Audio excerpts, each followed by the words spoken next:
moving to Canada as a tech talent, Badi has covered most of, what cuts across. But to the beginners, I would say when you talk about tech, there's this bias towards the software side of things, programming, development. But there's also lots of opportunity, especially in Canada, for the hardware side of things as well. I work in automation, and we always need techs and contractors to go out in the field to do connections and implement stuff.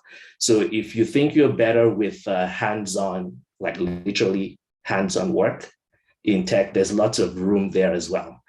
So we're constantly looking for technicians for, I can't remember the term it's called here now, but I think it's red seal or blue seal, I'm not sure. But that category exists as well, and we're constantly looking for people there. So please, if hardware is your thing, wiring, connection, installations, there's lots of room there. For the intermediate and advanced, most of you here are familiar with the skills you need to develop, or you're expert in it already. I'll just say on top of that, depending on where you're looking to migrate to, cultural intelligence is very important. So working on the global stage, you're going to be working with multicultural teams. So right from putting together your resume, going through your interview, getting hired, cultural intelligence is very important. Knowing, what to say, how to behave, how to interact, how to communicate, especially in the culture to which you're looking to move to, is very, very important. Most recruiters nowadays hire mostly for fit than for skill. Yes, skill is important, but they always look for that fit into the team. You don't want to be the odd man out, or that person that's just difficult to bring along. So look into the culture of wherever you're looking to move to as well. That's important. And even beyond getting the job, keeping the job, you also need that. So cultural intelligence, very big one. Another thing I would add is versatility and adaptability. I mean, we live in a very constantly changing world, and the tech space, or the tech industry as well, is fast evolving. So you need to be very adaptable, and don't just plant your feet in the ground and say, this is what I've always known, or this is how it's done. It's the applications and even the underlying software and platform are constantly being evolved and changed. So be adaptable that way, and there'll be lots of room for you. Yep, I think I'll just put a peg on there and start taking questions now. Thank you so much for that. Really appreciate that short brief. But I think one of the questions in the room for some of the people in the audience is, I want to move to Canada like yesterday. What do I need to do? I want to move to Canada like yesterday. What do I need to do?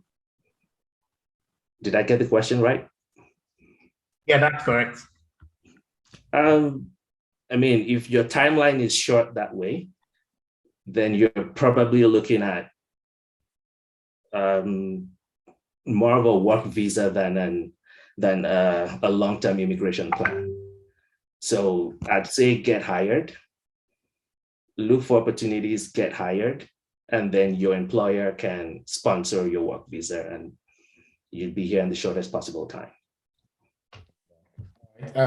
Get hired sounds very easy, right? For our audience in Kenya, Nigeria, Ghana, Africa mostly, are there some tips around the getting hired that you've just mentioned? Oh, well, for you to be hired that fast, you definitely would have some very specialized or niche skill that's in short supply. So, I mean, the more the supply for whatever skill you're looking to be hired for is, the less the chances of getting hired that fast. But that being said, there are also other avenues to give yourself visibility for these opportunities. And so different fora would be helpful. I'd say professional or networking fora where that topic or that profession, whatever it is being discussed. Freelancing websites are also good for that. And most importantly, I would say referrals. Referrals are big, I mean, on this side of the globe. If you do have friends or colleagues, past co-workers, old schoolmates who can put in a word for you to say this person is confident and is a fit, then you'll get your foot through the door a lot faster.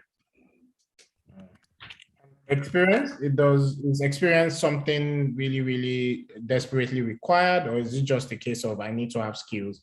I know we're speaking generally now, but from your perspective. Both are very important, but from my experience, when both come head to head, experience always trumps education or paperwork skills. If you can demonstrate that you've actually done this before, or you're able to solve this problem, it solves bringing a piece of paper that says, I know about this.